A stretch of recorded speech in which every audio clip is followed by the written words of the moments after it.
I liked beer. I still like beer. But I did not drink beer to the point of blacking out.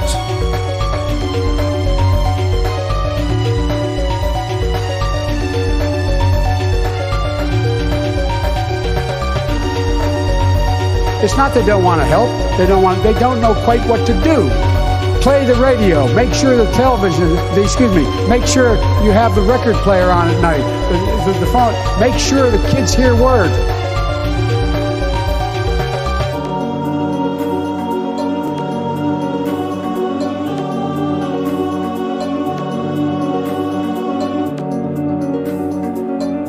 It is time for us to do what we have been doing, and that time is every day. Every day it is time for us to agree.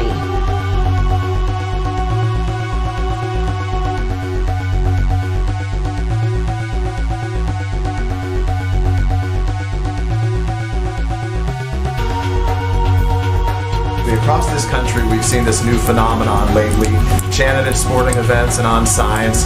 The phrase is, "Let's go, Brandon." Let's go, Brandon. I agree.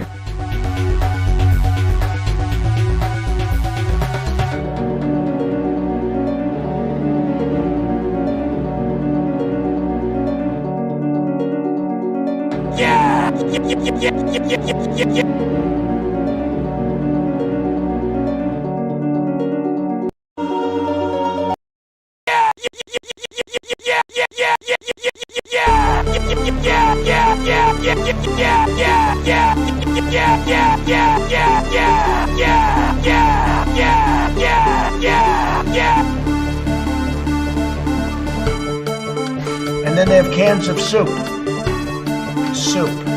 And they throw the cans of soup. That's better than a brick because you can't throw a brick, it's too heavy. But a can of soup, you can really put some power into that, right? And then when they get caught, they say, "No, this is soup from my family." They're so innocent. "This is soup from my family." It's incredible. And you have people coming over with bags of soup, big bags of soup, and they lay it on the ground, and the anarchists take it and they start throwing it at our cops, at our police. And if it hits you, that's worse than a brick because it's got force. It's the perfect size. It's like made perfect. And when they get caught, they say, "No, this is just soup from my family." And then the media says, "This is just soup. These people are very, very innocent. They're innocent people."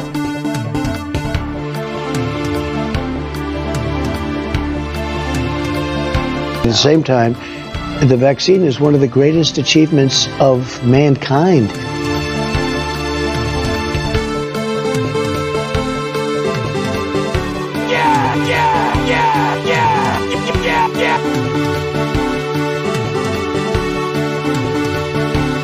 The world is actually a small piece of the universe, right?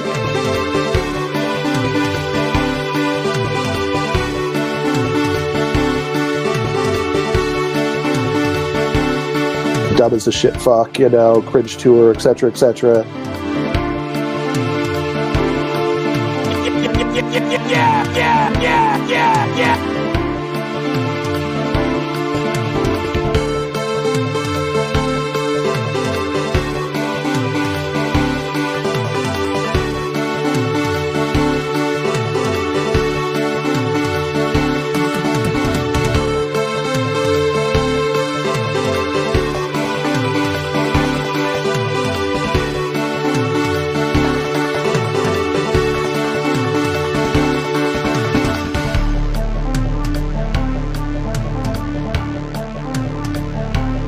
We've ended the war on American energy. We were in war. And we've ended the war on beautiful, clean coal, one of our great natural resources.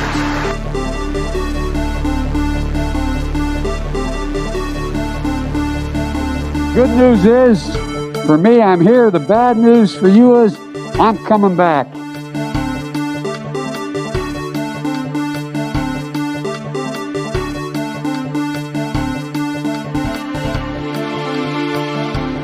I don't wear masks like him. Every time you see him, he's got a mask. He could be speaking 200 feet away from me, and he shows up with the biggest mask I've ever seen.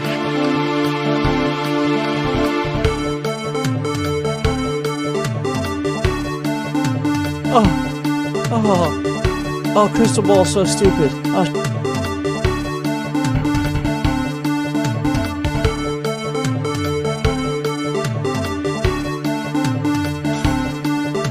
Well, first of all, I should say something about how we came to be here and why we're doing this, and then kind of what we had in mind. Originally, the idea had come up of me debating somebody else on this topic, and that didn't end up happening. Dub is a shit fuck, cringe tour, etc., etc. I would say, I'm not. I would say, I would say, I'm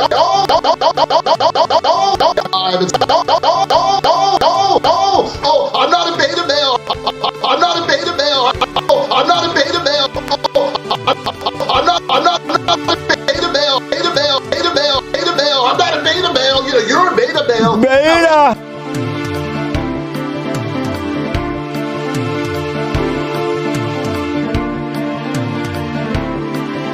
They weren't coming because they couldn't get in. Once they think they can get in, they're coming, and they are coming at levels that you haven't even seen yet. Oh, seriously, hot sauce. I've been eating a lot of hot sauce, a lot of raw peppers and hot sauce.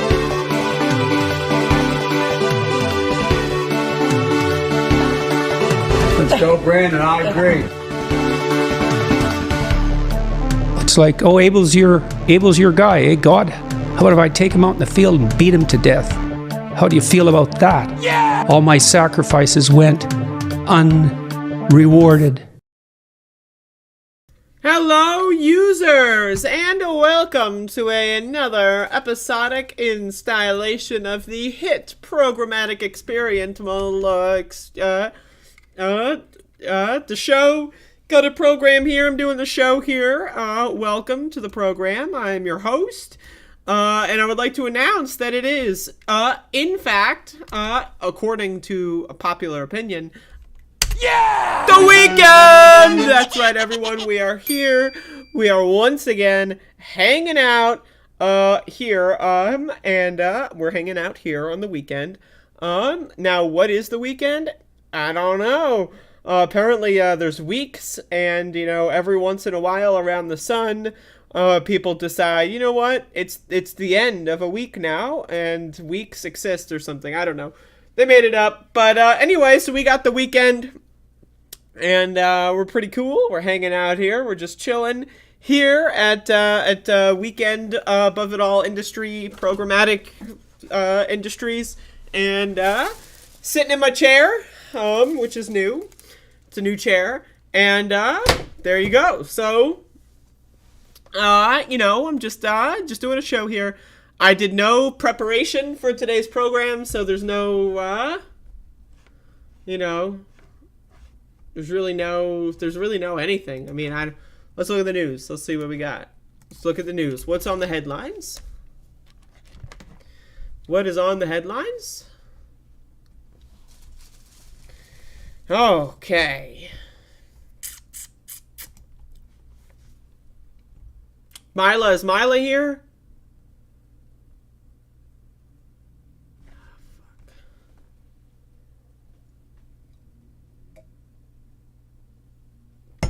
Okay. Trump tried to bomb Mexico?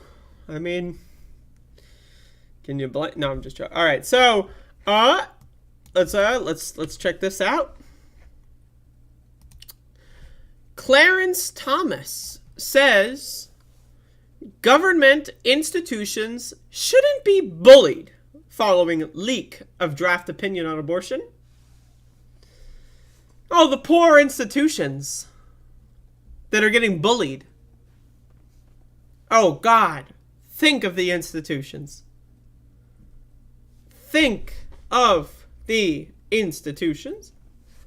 Justice Clarence Thomas, following the leak of a draft majority opinion overturning Roe v. Wade, said Friday that government institutions shouldn't be bullied into delivering what some see as the preferred outcome.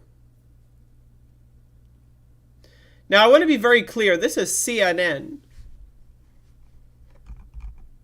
by Ariana DeVogue. I don't know who this is, I'm going to be honest, but ostensibly liberal CNN, right? People claim that CNN is liberal or left-leaning or something. I mean, obviously, right? Those people are stupid. But let me read this again. Justice Clarence Thomas, following the leak of a draft majority opinion overturning Roe v. Wade, said Friday that government institutions shouldn't be bullied into delivering what some see as the preferred outcome.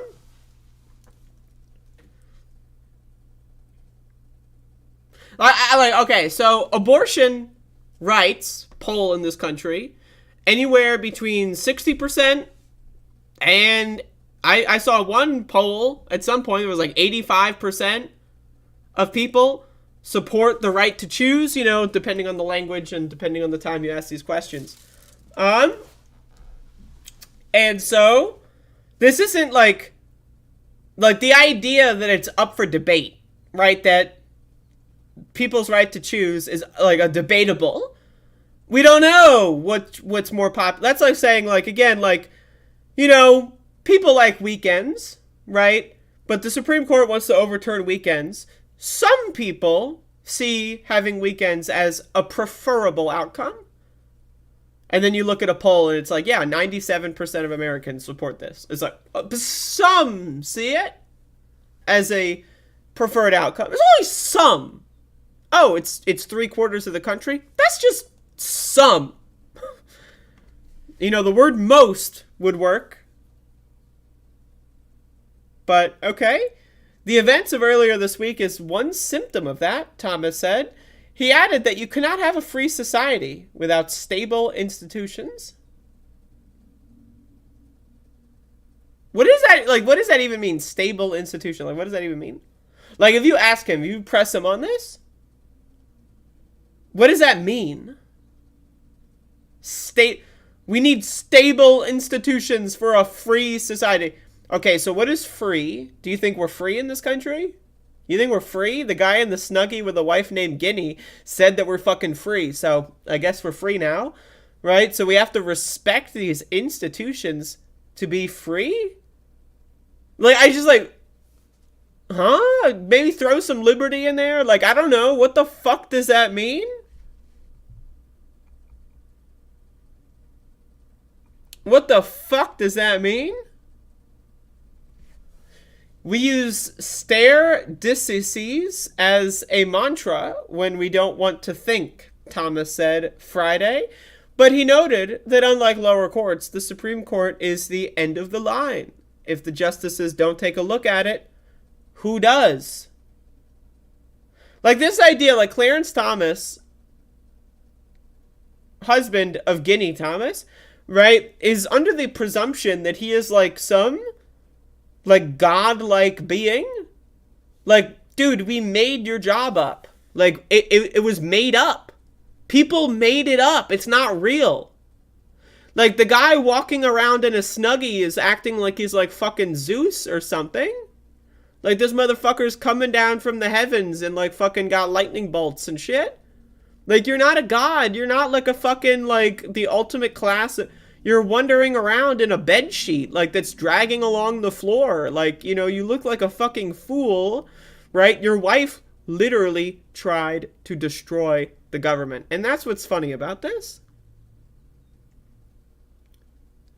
This person's wife literally begged the President of the United States to overthrow the Constitution, overthrow the rule of law, overthrow all presidential elections, right? Like, and now he's crying about people respecting institutions? Like, again, like fucking, like, I don't know, like 18 months ago, whatever it was, his wife tried to literally destroy the U.S. Congress. But let's turn the clock a little bit further back to the year 2000. Oh, Clarence Thomas wants us to respect institutions, right? So in 2000, when the Supreme Court made George Bush the loser of the 2000 presidential election, when they just picked him as president in 2000, right? And then had the audacity to say, oh, so we're going to rule on this case, but it's not going to be precedent. This rule does not set any new precedent. Pretend it never happened, but we're just going to pick the president, by the way. And then immediately in the ruling, they said this ruling cannot be used as precedent. Like they specified, they carved a new made-up exemption out of nowhere. They just made it up and said, all right, we're just going to cheat. We're going to steal this election. Reminder, I just want to say this. Joe Biden won the 2020 election. Donald Trump lost the 2020 election. Joe Biden is the legitimate president of the United States. Joe Biden won the 2020 election. The election in 2020 was not stolen. Let's turn the clock back to 2000, right? So they picked George Bush as president, and now we're supposed to respect these institutions. If you want people to respect the institutions, I got news for you. You don't do any of this fucking shit. You don't do any of this fucking garbage. Like, if you want institutions to be respected, then you don't do this. It's that simple. It's that fucking simple.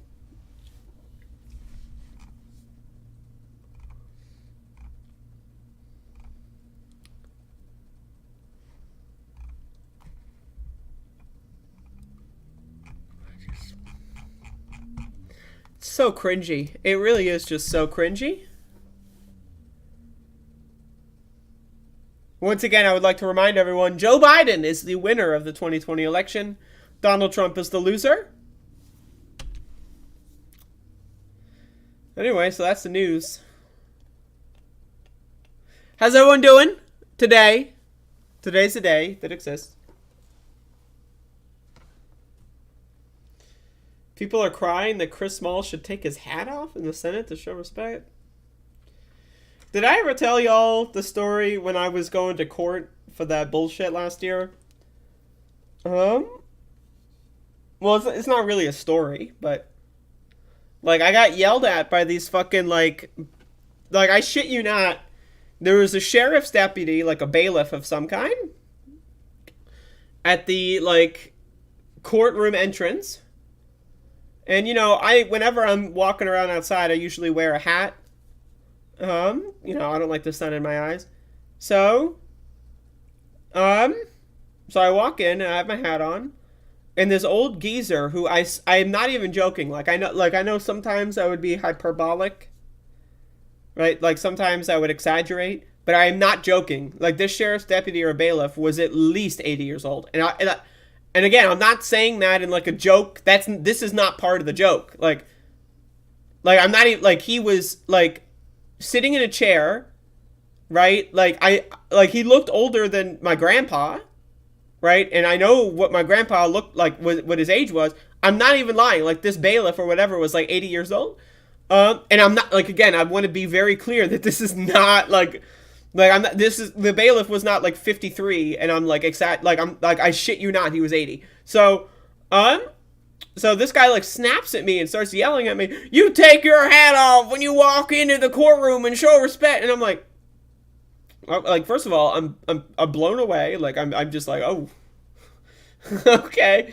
And then, that was it. But, one of the other protesters who, I don't know if they had a court date that day specifically, or they're just showing up in solidarity. But one of the other protesters who also wears hats, decided to fight back. And it was really good. And so he walks in and the guy like snaps at him too. He's like, "You take your hat off when you enter the courtroom. It's rule." And then so he asked the 80-year-old bailiff / sheriff deputy, like, "Oh, is that a law? Like, can you show me the law where I have to do that?" Or like, so he says, "Is that a law?" And then the old geezer is like, yes, it is. And then so this the protester asked the geezer, oh, what law is it? What law says that you need to take your hat off in the courtroom? And so the geezer says, like, I can't tell you which law, but I know it's a law. Now, I'm just going to say, first of all, why are 80-year-olds being police officers? Why is there an 80-year-old police officer? Like, my God. Like, this guy had a gun on his hip. This guy is so old that he was probably, like, fucking, like, you know, shooting people in the goddamn Wild West, motherfucker. This guy is old as hell. So anyway, so he says, yes, it's a law. I don't know which one, but I know it's a law. Now take your hat off. And so then the protester's like, well, you can't tell me what law it is. How can I trust that you even know what the law is? And they start getting into a back and forth. And eventually the protester takes his hat off. He submits. But it was a very fun exchange. It was very fun. But I just the idea of an 80-year-old cop saying, I don't know. I can't tell you what the law is. All I know is what I say goes. Fucking dumbass motherfuckers, let me tell you. We got some stupid ass bitches running this country.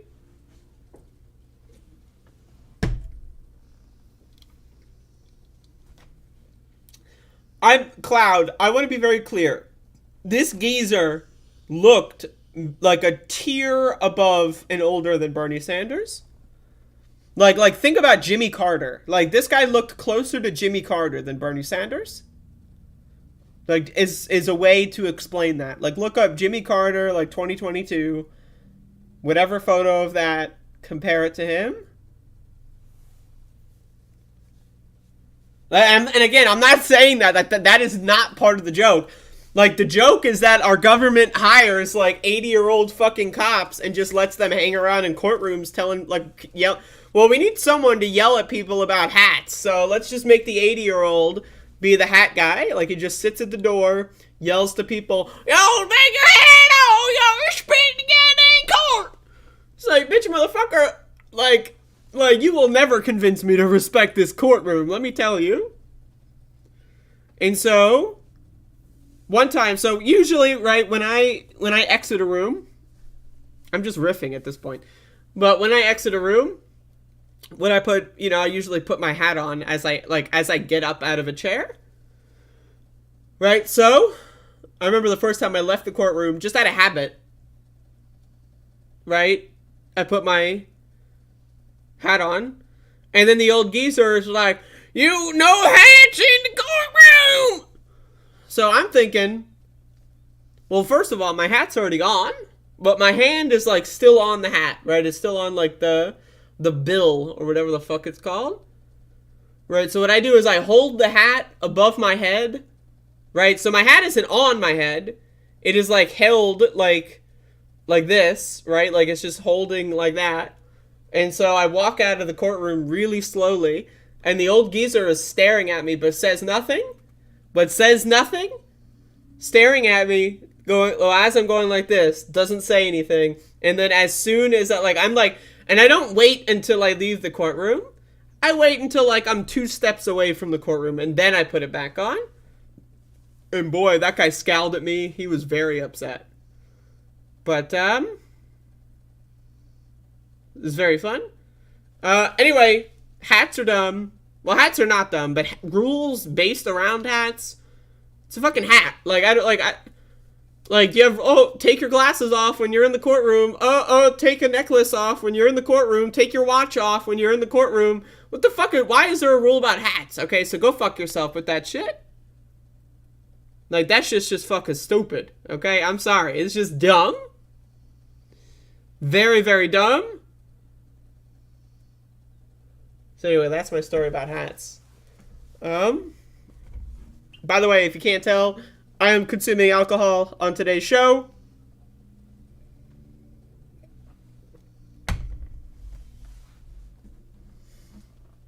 Yeah, I have to fucking leave my pants on. And also, let me say this. Motherfucker, an 87-year-old, now I'm being hyperbolic. He was probably closer to 80, so 87 is hyperbolic. An 87-year-old shit for brains fuckface can yell at you and hold you in contempt of court for not having a hat on, or for having a hat on. Yet, hold the phone, motherfucker. Wait for it. I know you already know where I'm going. But motherfucker, you can't force someone to wear a mask? Oh, that's unconstitutional. That's unconstitutional. I go to the fucking courtroom, and this motherfucker yells at me and threatens to steal my hat from me, right? I know there's rules about hats, but I can't have you can't tell everyone else to wear a mask? Are you joking? Anyway, I'll be here all week.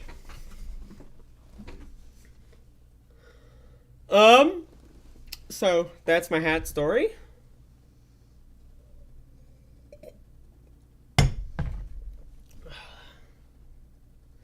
How big of a hat was I? I was wearing like, you know, like one of those hats that it's like, you know, like the 10-gallon hat. Right, it was a 10-gallon hat, but then I had a second 10-gallon hat on top of it, so it was like a 20-gallon hat. And then what I did was I put like little stick figure arms on the second hat, right? So that they're going like this, right? And then they flop in the wind, you know, like go like woo in the wind. I made that up. I did not do that, but that would have been funny.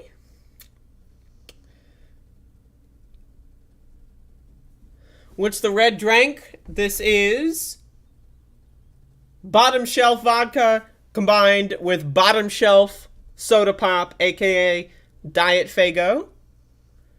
And it's pretty good.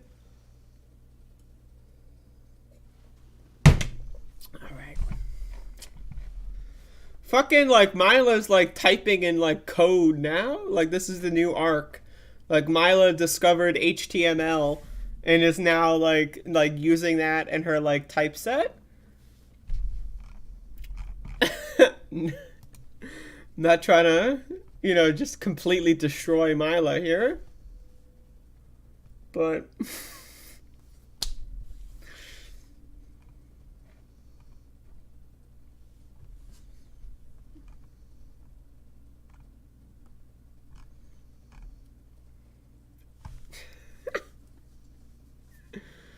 oh, fuck.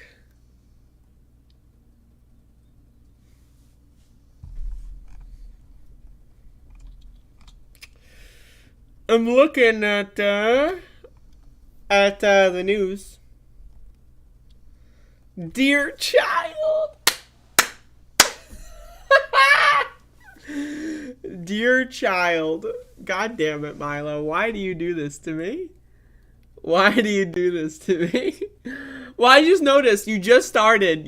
Like, this is a thing you did not do the entirety of me knowing you up until like maybe a week ago.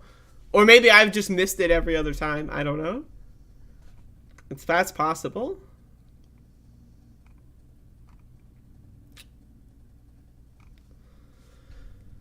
Oh, apparently it's Mother's Day. You know, let's talk about Mother's Day. You know, I never remembered when the fuck Mother's Day is. I'm scrolling through the news and there's an article about Mother's Day. But, you know, one of the pros about having your parents die, right, is that you don't have to fucking remember these stupid shit fuck holidays anymore. Like, I remember my mom would be like, oh, you didn't call me on Mother's Day. You didn't give me anything. You didn't fucking... Yeah, it's Mother's Day tomorrow. Sunday. But, I'm giving the commentary now. Your mom's dead. You don't have to worry about that shit. It's great. Like, to me, Mother's Day comes and goes. If I didn't read that article or that headline, boom. Would never even known it existed.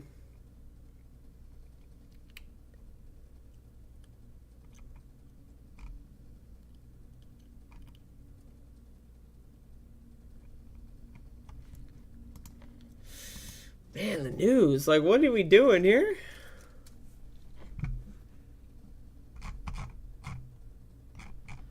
What in the world are we doing here?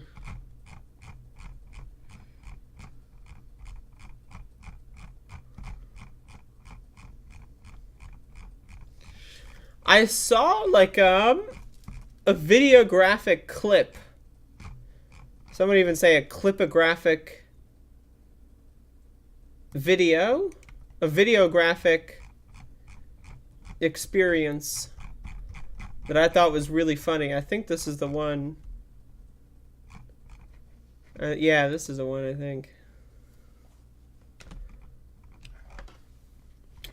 So, this is a really funny videographic experience. This is just like a repost, but... So we can booze on. I will be drinking tequila all weekend. Oh, hell yeah. Yeah, yeah, yeah, yeah, yeah, yeah, yeah, yeah, yeah, yeah, yeah, yeah, yeah, yeah.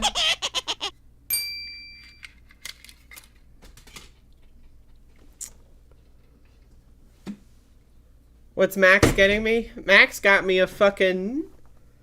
one of the toys that I bought him.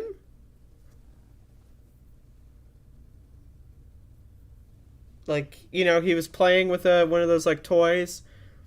And then he, like, decides to walk up to me. And he drops it in front of me. Says, here you go. And then I pick it up and throw it across the room. I don't want that shit. And he gets really upset. He runs away. He grabs it. He starts fucking tearing it up. He's throwing it in the sky. He's going like, "Arr!" He's like clawing it up. He's so angry. I don't know. I don't know how to read dog emotions.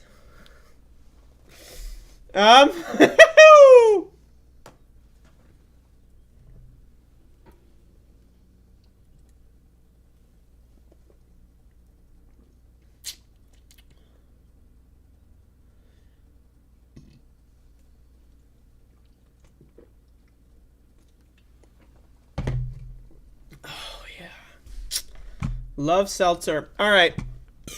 I was going to do a Biden clip. So Joe Biden was doing a press conference. I don't really know the details. All I know is that this is funny, so let's watch. That will enhance our underlying effort to accommodate the Russian oligarchs and make sure we take their... So he's announcing his policy. Basically, he's like stealing oligarch yachts and then selling them and then like using the money to like pay for like a humanitarian aid or something.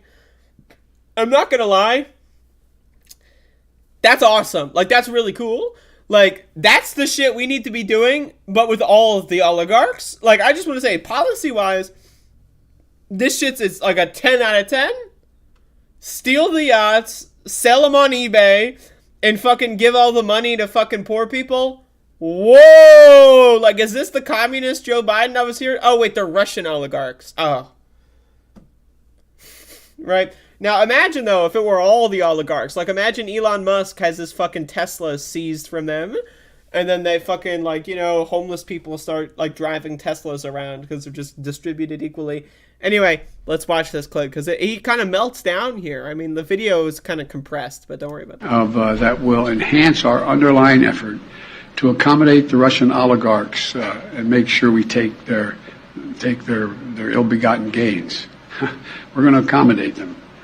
We're going to seize their yachts, their luxury homes, and other ill-begotten gains of Putin's kleptocracy.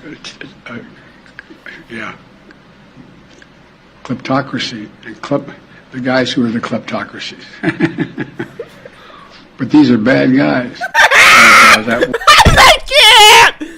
Okay, I gotta be honest. When I saw this like a couple days ago. Like, this is like a week old, but I saw this like a couple days ago, and like I mean,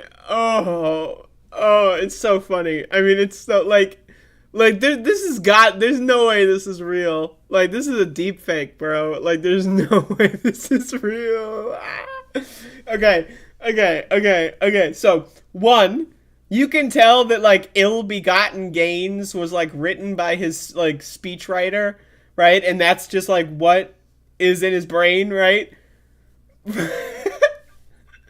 like comedy-wise, like, I'm gonna be honest, y'all, comedy-wise, the delivery on this is perfect. Like, I want to watch this again, but I'm going to pause after every... Well, okay, I'm going to watch it again without pausing, right? And then we're going to watch it a third time with pausing. And I'm going to point out every step of the way where, like, the comedic delivery is a 10 out of 10. All right, let's watch. Will enhance our underlying effort to accommodate the Russian oligarchs and make sure we take their ill-begotten gains. We're going to accommodate them. We're going to seize their yachts, their luxury homes, and other ill-begotten gains of Putin's kleptocracy,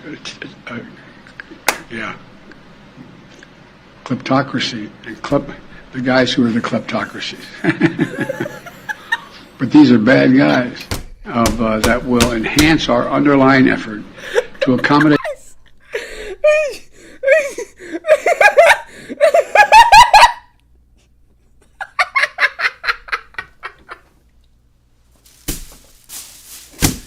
Oh my god, I'm gonna cry. It's so funny. It's so funny. It's so funny. It's... Okay. Stop. Woo! Okay, alright. Give me a goddamn break here. Okay. Good news is, for me, I'm here. The bad news for you is, I'm coming back. Okay. So, we're gonna do the play-by-play on why this is gold. Again, like, I hate Joe Biden. Like, he's like, you know, if you like top 5 worst presidents of all time, Joe Biden's on that list, right? But this makes me love him. Like, this is like, oh my god, like, I'm about to, like, this is funnier than anything Donald Trump has done. I'm gonna be honest.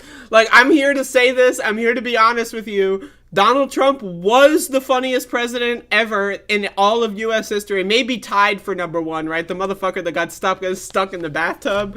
Like, that alone is pretty legendary. But, okay. But this 30-second clip, wow! Right? Like, wow! It's so good. It's just so good. Oh, my God. It's just so good. Let's go, Brandon. I agree. All right. So, okay. So, first, he says accommodate at the beginning, okay? So he says accommodate, and then like he like finishes out. He's like, oh, he says accommodate. He bakes it in.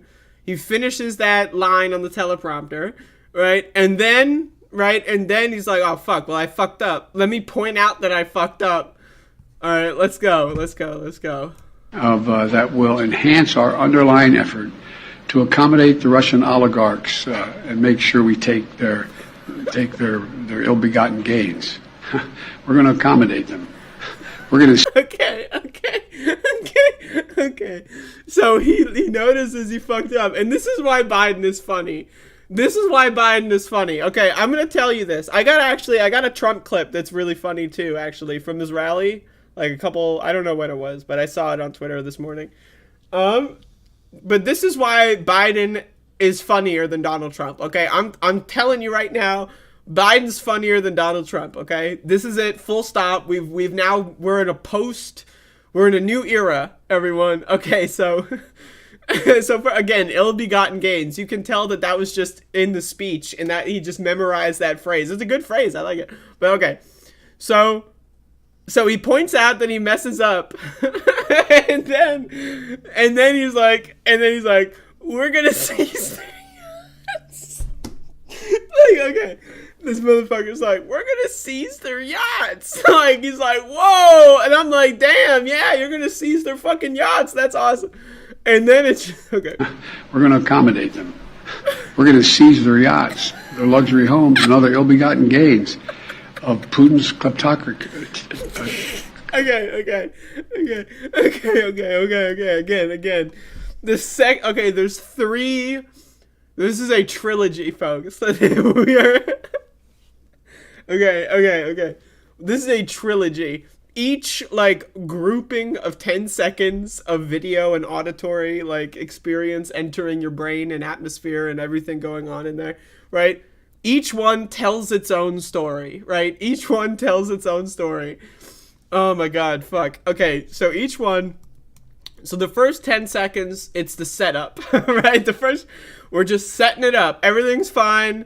You know, like, oh, a minor typo, you know, whoops, a little gaffe, but, like, you know, he does that all the time. He does that all the time. Okay. And then the second 10 seconds is where he's like, oh, fuck, I fucked up. And then now we'll go to the, okay, I'm starting this over, and then we're going to let's just keep going. That will enhance our underlying effort to accommodate the Russian oligarchs and make sure we take their ill-begotten gains. We're going to accommodate them. We're going to seize their yachts, their luxury homes, and other ill-begotten gains. He just goes, okay. I know. Okay, so we're analyzing every single fucking second of this, but it's worth it. Okay. So he realizes he messed up, right? And then he wants to be very clear. We're gonna seize their yachts, right? But the way he says it, we're gonna seize their yachts. It's just so good. It's just so good. I mean, oh my god. We're going to seize their yachts. Okay. All right. And then he's like, oh, I need to be very clear. Not only are we going to seize their yachts, but other ill-begotten gains. He's just trying to he's trying to catch up on the teleprompter, right? It's amazing. Oh. Their luxury homes and other ill-begotten gains of Putin's kleptocracy. Okay, I'm sorry. I just had a snot bubble. I don't know. Don't rewind. Oh my god. I just had a snot explosion. Anyway, okay. So then it just goes haywire. Then around the 17-second mark is when the fucking power starts to go out. The fucking thing starts to glitch, and it okay, so this is this is all when you really think about it, the whole thing is perfect up until this moment. The first 17 seconds of this clip, right, is perfect. It's a 10 out of 10. How could it possibly get any better? Right? This is the pinnacle. No one could possibly imagine being this funny. This is funnier than every comedian who's ever lived combined for the entirety of human history. And especially when you give in the fact that this is the president of the fucking United States, right? This is amazing. Okay. But then, okay, so it goes off the rails.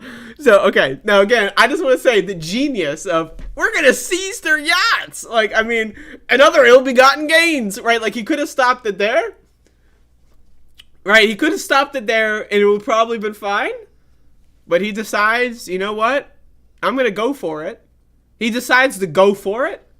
Imagine a movie, where someone is trying to jump over the roof. There's a chase scene, and they're in the apartment buildings, and then they go up to the top of the apartment buildings, and then they're oh fuck, either I jump into the alley or I jump to the other roof, right? And then they run, right? The whole setup is them running, right? And then they jump.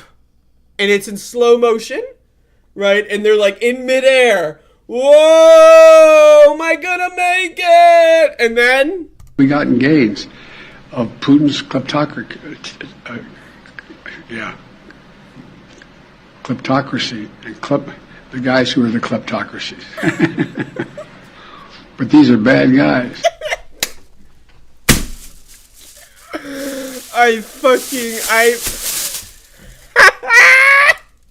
Okay.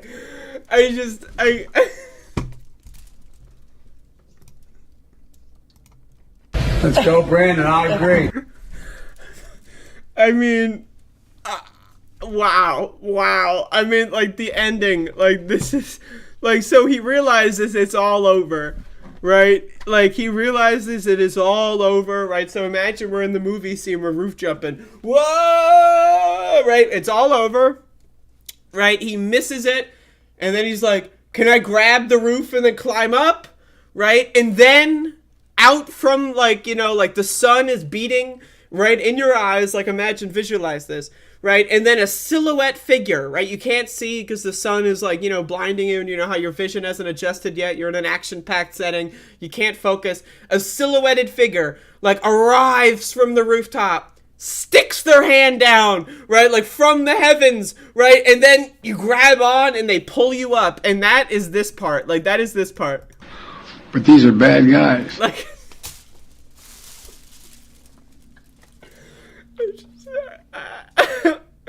He saves it. He saved it. I'm going to be honest. Right? Like how do you save like from 17 seconds all the way to like 28? That 10-second gap. It's all over. It's done. It's done. It's over. Just resign. Just quit your job in disgrace. Just fucking blow your brain. But he saved it. He fucking saved it. The legend, the absolute beast. He fucking saved it. All right, so let's watch it all now with all of this commentary. Right, all of this commentary. Let's now take this in. It's been absorbed into your mind and your conscious experience of the world, integrated into every part of your human being and your sense of self. Now, let's watch in its entirety, right, the best thing that's ever existed, ever. That will enhance our underlying effort to accommodate the Russian oligarchs and make sure we take their ill-begotten gains. We're going to accommodate them.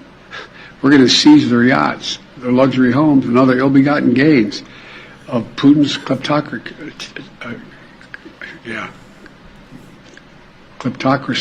And the guys who are the kleptocracies. But these are bad guys that will enhance.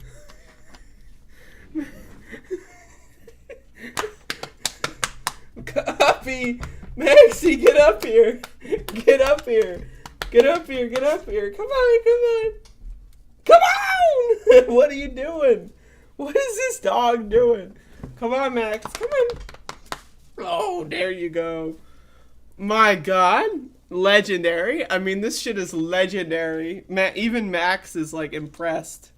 Even he is impressed with the legendary fucking status. Oh my God. Enhance our underlying effort to accommodate the Russian oligarchs and make sure we take their ill-begotten gains. We're going to accommodate them. We're going to seize their yachts, their luxury homes, and other ill-begotten gains of Putin's kleptocracy.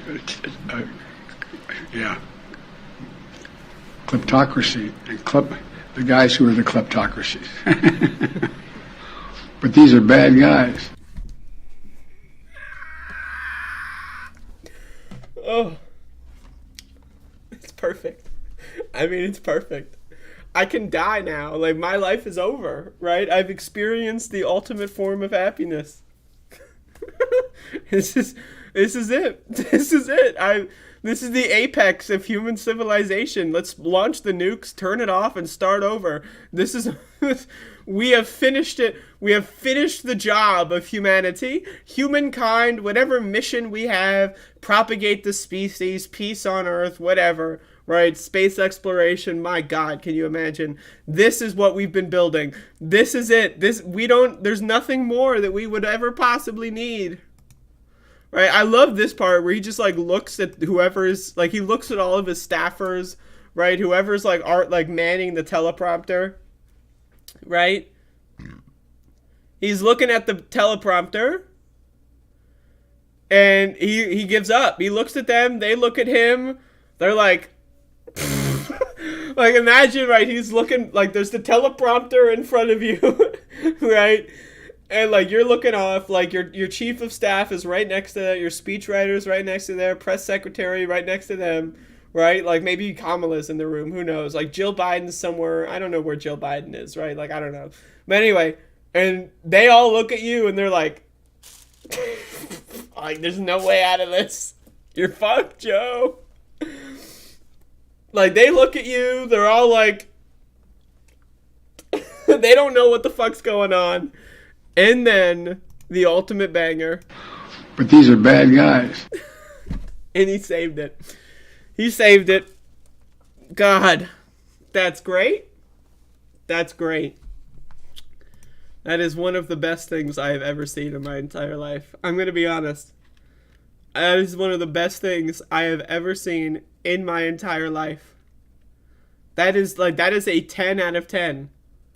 That is perfect art. That is perfect art. Wow. Oh, fuck.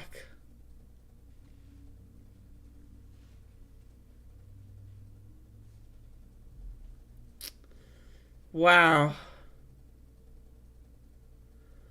Like, imagine watching that and not thinking to yourself, Joe Biden is the funniest motherfucker who's ever walked on this earth. Like, like this guy's the president of the United States. And that's what, like, this isn't like a television show, you know what I mean? Like, this isn't like, you know, oh, ex-comedian LARPs as the president for a sketch. No, this is the president. This is the president LARPs as a comedian at a press conference. Oh. Wow. It's and their ill-begotten gains. I love. And their other ill-begotten gains. Like, oh.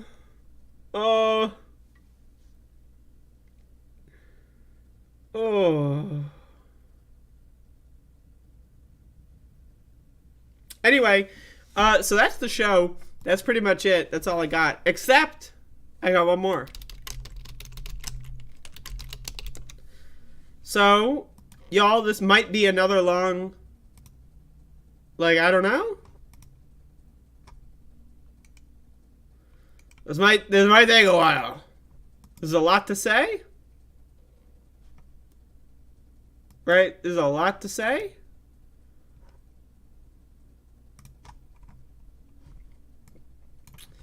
In regards to the following experimental experience.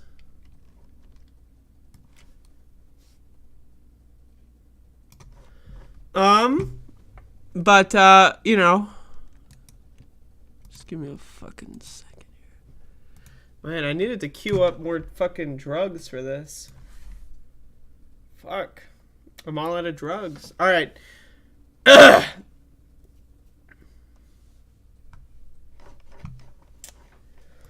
Alright, y'all.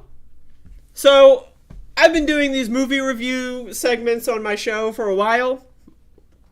And, you know, we've developed a style. We've developed, you know, a lore.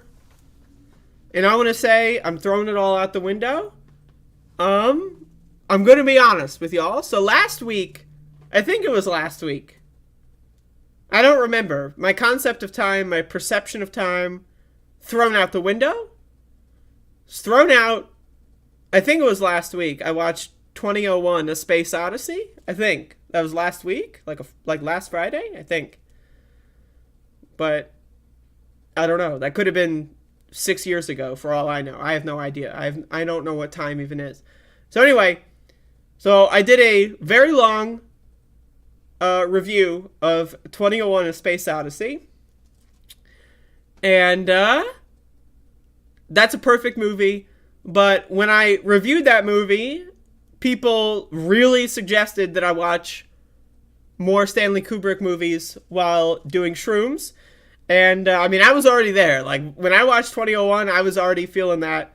And there's another Stanley Kubrick movie that I really loved when I was younger. And it got me into the horror genre. And that's right, motherfuckers. We're going to be talking about the goddamn Shining. So I watched The Shining yesterday while I was shrooming out. And I watched the goddamn Shining. And wow. Okay, so there's so much to goddamn... There's just so much. Like I there's just so much. I mean, so, okay. There's a lot going on here. So, what is The Shining? Well, it starts off as a Stephen King book that I read when I was younger. I don't really remember too much of the book. But, like, you know, maybe I'll reread the book. I don't know. I should, maybe. But anyway, so, the movie, though, wow. I mean, a 10 out of 10, first of all. Like, I mean, I got to get that out of the way. 10 out of 10. Like, I mean, if 2001 is a genre-defining masterpiece for science fiction, this is the genre-defining masterpiece for horror. It's every second is perfect. Every frame is just magnificent, right? It all builds like into such a, it's just perfect. I mean, it's perfect. So anyway, so it's also long, right? Like that's the thing about this movie is it's about 2.5 hours or so. And you know, again, that's a big, like when you're doing shrooms, right? Like the majority, like the peak of the trip is really like a, 3-hour experience. And so like, it was concentrated to pretty much the whole movie. And so, but the thing about this movie is that's great is that like the whole, like it's all building up to the climax. Like the climax of this movie is just so good. Like, I mean, it really, it's like, it's amazing, right? But the thing is, right, like, the climax, like, if you just watch the climax, like, if you just watch, like, the 5 minutes or 10, like, 7 minutes, whatever it is, near the end with the maze and the running and the axe and everything, if you just watch that, it might still be good, it might still be worth watching, right? But, like, really, again, this is a 2.5 hour epic, right? It's an epic. It's a masterpiece, right? And so, like, the whole entire film, it creates the sense of dread that really just makes the climax just like it's just incredible, right? I don't, if you don't know what I'm talking about, you've never seen this movie, I mean, go fuck yourself. Watch it right now. I mean, like, watch it and fuck yourself at the same time if you need to. And I'm sure that could be its own experience. But, like, again, so, like, the whole movie is just incredible, right? Like, the sense of dread, right? Like, one of my favorite parts about this movie is how, like, the hotel layout doesn't really make any sense, right? It's like, when you look at it from the outside angles and the inside angles, and when you look at everything, like, the layout and how it's shown and described in the film when they transition from scene to scene to scene, right? It doesn't make any sense, right? It's like a labyrinth. It's a labyrinthian, right? And that's what's really, it builds that sense of dread, right? That sense of confusion, right? Like, because in a lot of movies, like, really, like, a lot of the walking around the territory of the film, like where the film takes place, like it's world building, right? And you're trying to, like, in your head piece together, this room goes there and that there. In this movie, that's thrown out the window. That is thrown out the fucking window. They're like every scene transition is literally only there to confuse you, right? There is no like you cannot paint a picture in your head of what this hotel looks like, because it is purposefully, like, it's purpose that there's not enough information. Like, you don't know how this room connects to that room. You don't know the length of time from this area to this area. And that's on purpose, right? Because at the end, when Jack is going crazy, you don't know where the fuck he's going to be because you don't know the fucking layout of the hotel. And again, it just makes the climax even more brilliant. But I mean, wow. I mean, the movie is just, I mean, I'm not going to lie to you. Like, watching this movie on shrooms, right? Like, I'm not gonna lie, I was having I was really fucking freaking out. The themes of the film, right, and the book or whatever, right, deal a lot with, like, abuse, especially psychological abuse. And so, like, for me, that's something I have a lot of experience with when I was younger, right? So, I'm on drugs, right? I'm watching this movie, I'm anxious as fuck, right? Like, this movie is making me fucking freak the fuck out, but it's such an enthralling, like, experience, right? There's just so much going on, there's so much to absorb, right? It's just, right? So, there's so many layers to it. I mean, really, there's just so many layers to it. So, one of my favorite parts, honestly, like, thinking about it now, right, like, one of my favorite parts is, like, I mean, Jack Nicholson's acting is just, I mean, like, it's a 10 out of 10. I mean, it's, like, when he's, like, talking to Lloyd at the fucking, like, the bartender in the fucking one scene, and he's just, like, trying to, like, pretend to be, like, a jovial guy, but, like there's so many layers of acting, right? So there's an actor who's, like, making a movie, right, playing a character who's like psychologically in duress, who, like, you don't know if he's hallucinating, right? So he's hallucinating, he's like, there's so many layers of acting. There's like fucking like 30 layers of acting, and it's just great, right? And then you got like the bathroom scene. I was freaking, I'm not gonna lie to you, like the moment where, like, for me, like my mushroom experience was like reaching the pinnacle of the anxiety was in the bathroom scene, right? Because you have the bathroom and it's like that striking red and white contrast, which is just like, oh my God, your brain is just like so enthralled with the colors. And so, and then like that conversation with like the butler or whatever, and then like, you know, he realizes that he's the previous caretaker who we previously learned was also crazy. And so it's like, you know, crazy guy talking to crazy guy. They're both like, you know, it's like a power exchange with every like sentence that comes out of each other's mouths. And that's the thing that this movie really does really well, is that it really, like, every single exchange of words, every conversation, right, every, like, everything that every other character says to each other, right, is a power exchange, right? It is like, it is attempting to win a competition, right? If you don't, like, you know, if you can understand what I mean here. If anyone has any like experience with, you know, psychological abusers, or just abusers in general, you'll understand the concept. But like, so like when, you know, Jack is talking to the kid or talking to his wife, right? Like every word, every like movement, every facial expression, right? It's an exchange of power. It's trying to like take control of a situation. It's trying to learn. It's trying to like, you know, basically orchestrate the ideal outcome.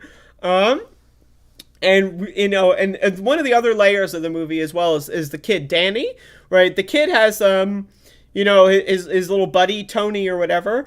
And like, that's just an interesting aspect of the movie, right? Like the whole, The Shining, in, you know, like that's just like, to me, that's just like a backseat, right? That's just like, you know, lore building or whatever. But like, I love the scenes where he's fucking driving around the fucking hotel with the big wheel and the camera's just fucking following him. And then like the part where it's like he's going on the carpets and on the hardwood and you're just hearing the audio, right? Like the sound mute on the carpet, right? But then when it's on the wood, right? So when it transfers from the carpet to the wood, right? It changes the experience, right? And it brings you in and out and in and out. And then the fucking camera is like shaking. Like that's the thing about Stanley Kubrick, man, is like the fucking camera is its own character. The camera is its own character, right? One thing I noticed when I'm watching this movie, and again, you know, I'm watching this movie, I'm on a lot of drugs watching this movie. So, you know, one thing that they do is they'll, like, the camera will slightly, like, twist and turn, right? Like, very slightly, right? But, like, it builds that sense of, like, unnerving, right? It builds, like, that fucking, like, anxiety where, like, Jack is, like, going on, like, his weird, like, where he's very animated and he's like, woo, woo, right? And then, like, the camera's, like, you know, going like this, you know, but very slowly and, like, and it, like, causes you to, like, you know, and again, I'm on drugs watching this movie. I'm like, is this, like, the drugs or is that actually the movie? Who knows? Wow. I mean, again, another favorite scene of mine is when Jack is looking at the hedge maze, but the model of the hedge maze, right? And then, it kind of superimposes the audio of, you know, the mother and the kid walking around the hedge maze, right? That's a little bit of foreshadowing there. But that part's really good, right? The slow zoom in on the model of the hedge maze was just like, you know, it's amazing, right? Because then, like, my brain was trying to, like, solve the maze, right? So when that's happening, right? But then in the movie, there is no solution, right? They're just running around at random, right? And there's no solution, right? But it presents it, you know, that's where my brain is going. And the red, right? Like the fucking, like the red contrast in this movie, like the fucking, the tsunamis of blood. I mean, it's just, wow. I mean, like, again, this movie is a masterpiece, right? Like, I can't, I can't think of a better horror movie out the top of my head. I really can't. I mean, it's just like, I love horror movies. I watched this movie when I was like 8 years old. It was like the first time I watched it. And I haven't seen the movie in a very long time, like since I was very young. And so, like, part of me, like, while, like, next, so again, I'm on drugs. Like, so part of me, while I'm watching this movie, I'm, like, having flashbacks to, like, being, like, 8 years old. And I was like, especially with, like, the scenes where, like, Danny is at the forefront, the kid, who, like, you know, I don't know how old he is in the movie. I'm not sure exactly. But, you know, like, when he is, like, you know, freaking out, like, staring at the room, 237 that's open, like, the door's open or whatever. And, like, when he's having those scenes where he is the focus point, or when he's, like, screaming in the fort, like, and he's like, "Wah!" Right? You know, like, that to me was, like, sparking, like, fucking, like, paranoid, like, flashbacks of, like, watching the movie with my mom. And, like, you know, it was, like, just it was a very interesting experience. Now, again, I'm not sure how much of this review is just me talking about doing shrooms or, like, me watching the movie, but just bear with me here. I mean, it's a masterpiece. You gotta watch it. But, like, the thing about this movie that's also that I found is super, like, engaging is that every character has, the, like, is having their own experience, right? They're having their own, like, their own unique kind of, like, unraveling of their sanity, right? And they're all, like, they all happen over a different period of time, right? Like, you know, the mother and the father and the kid all, like, start going insane very slowly in different increments, right? So Jack, obviously, you know, with the ballroom scene, right? It's very clear that he's going insane. And of course he's the focal point, right? He's the abusive father, you know, ex-alcoholic, that kind of stuff. And so, like, he's the focal point. He's the supposed bad guy. So they make him go insane first. And so, that's like when he goes in there and then there's people there and it's like, is he hallucinating? Is the hotel itself actually haunted, or is he hallucinating? Are they all hallucinating? Are they all on drugs? Did they go insane? Or is the hotel actually haunted and is the hotel controlling things? Who knows? And that's what I love about this movie, is that whole angle is open to interpretation, right? Like, there's enough evidence on any kind of way you interpret it that both are just fun to talk about. And so, and it's just, like, it's incredible. Like, again, the bathroom scene, I want to talk, like, the bathroom scene is so fucking good, right? The bathroom scene is just, it's a 10 out of 10. When he's talking to, like, the butler, and then he finds out that the butler's, like, the former caretaker who, like, he was told at the beginning of the movie that the former caretaker also went crazy and killed his whole family, right? And then, like, you realize that that's the guy, and then they start, like, exchanging, like, tips and tricks.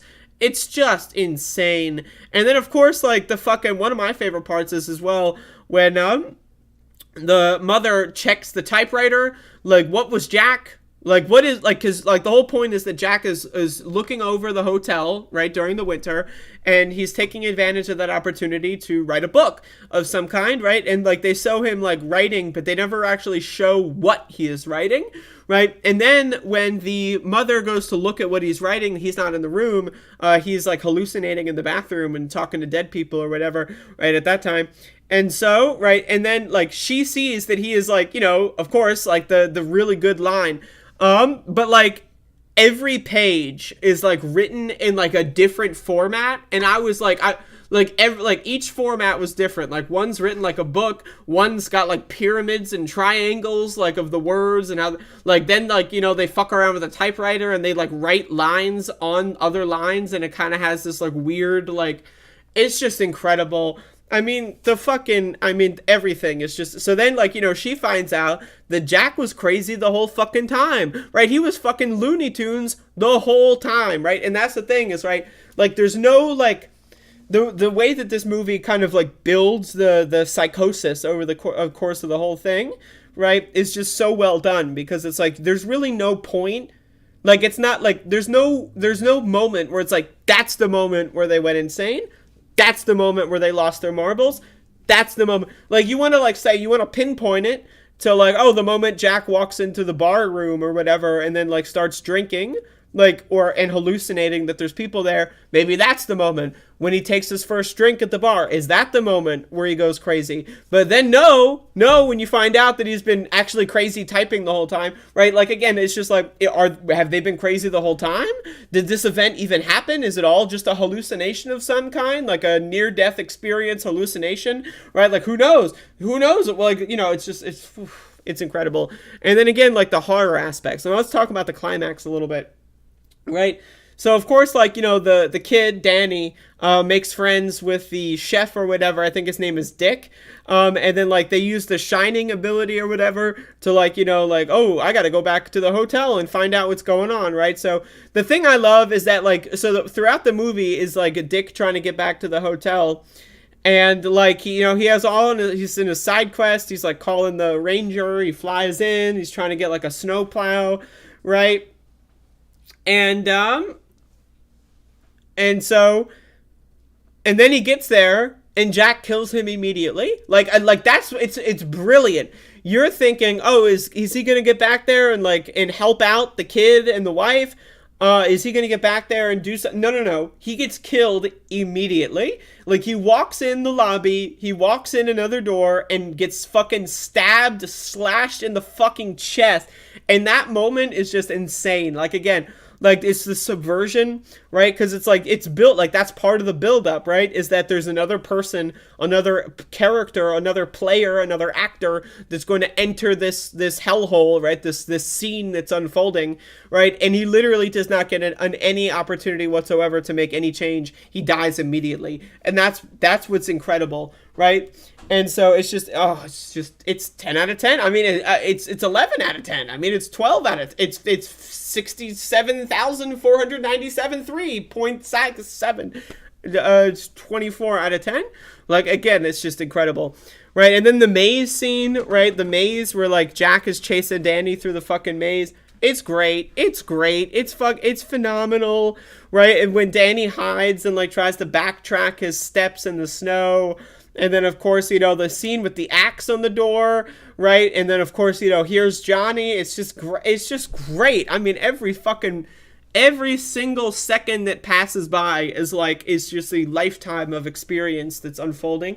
Now, again, I don't know how much of that is the drugs and how much of that is the movie, or how much of that is, like, the combination. It's possible that it's like, the movie is good, the drugs are good, but when you watch them, it's more than the sum of our parts, like, it just creates a unique kind of confluence of emotion. But anyway, I don't know what else I could say. This movie is just great. If you haven't seen it, I mean, like, is there really any human being on Earth who hasn't seen this movie? I mean, possibly. And if you haven't seen this movie, you're dumb as fuck. I mean, like, honestly, you should probably either consider watching this movie or just, like, taking yourself out of society, because, like, you're barely a human. If you've never seen The Shining, are you even human? Like, do you even have access to the same planes of existence and emotion that the rest of us have? It's a perfect film. It's perfect. I mean, like, again, I'm saying this, like, and I'm not like, whoa, this is really good. Like, no. It's perfect. It's like, there's not a single criticism. There's not a single anything. It's amazing. It's great. And so, I don't know. It's just, wow. I don't know what else to say. I mean, I'm sure I could sit here and talk about this movie for another hour, I'm sure, but fuck. It's just really good. I don't know what else to say. Anyway, that's The Shining.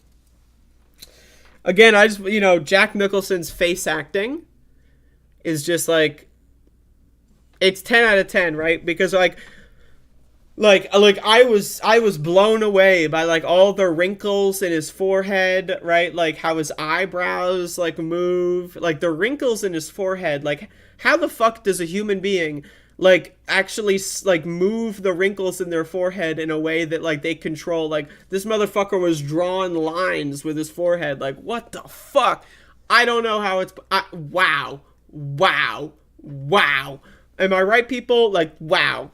It's every exchange is a power, like, every conversation is a power exchange, right? Like, every time he moves his head and, like, makes his eyes go, like, he is trying to take control of the situation. He's trying to manipulate. It's the scene when the fucking wife comes in and is holding the bat and and she's slowly walking away from him, and then he's just like making fun of her and like he's like, woo! Right, like and trying to like, you know, mock her. Wow, like, right, like,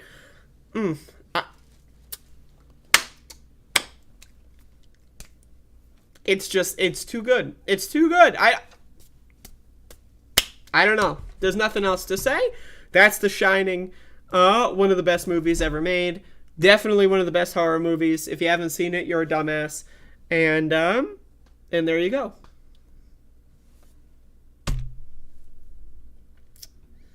So that's the show. Did I do another like half hour there? Oh, fuck. Did like 25 minutes. I can't help myself.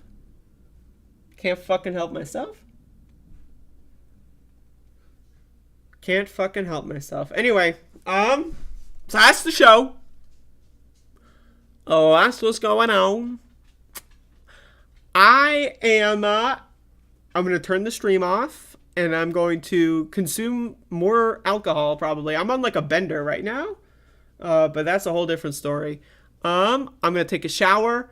Because I went outside. Like, I took a walk right before the stream. And I got really sweaty. I don't know if you could notice. But I got like really sweaty right before the stream. And then I started drinking. And then, so now I'm like kind of drunk and sweaty. Like, is that a good thing? Should I be drunk? I don't know. But I gotta take a fucking shower. And so I don't know why I'm telling anyone this. But anyway, thank you all for watching. It's none of your business what I do after the show's over. So I'm gonna stop the blog. And thank you all. Y'all have a good one. And that's it. That's all I got. But they're bad guys.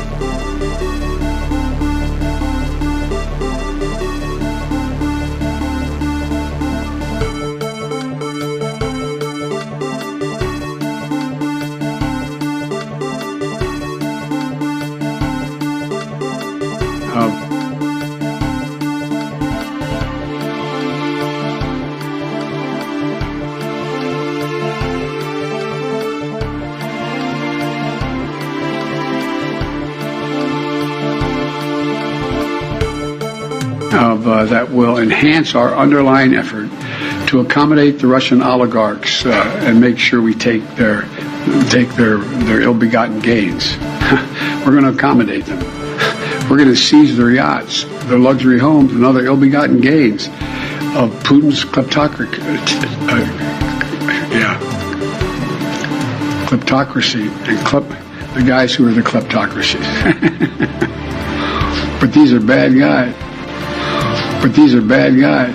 But these are bad guys.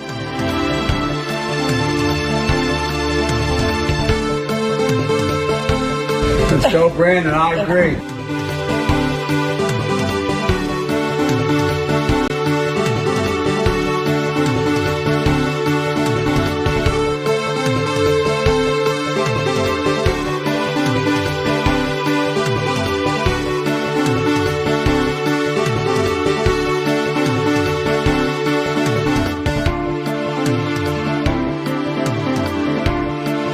It is time for us to do what we have been doing, and that time is every day.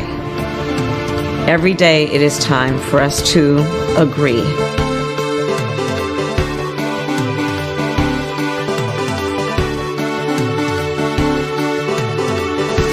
I am not up to the job.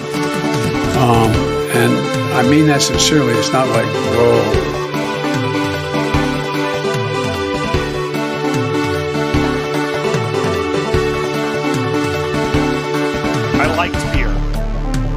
I still like beer. But I did not drink beer to the point of blacking out.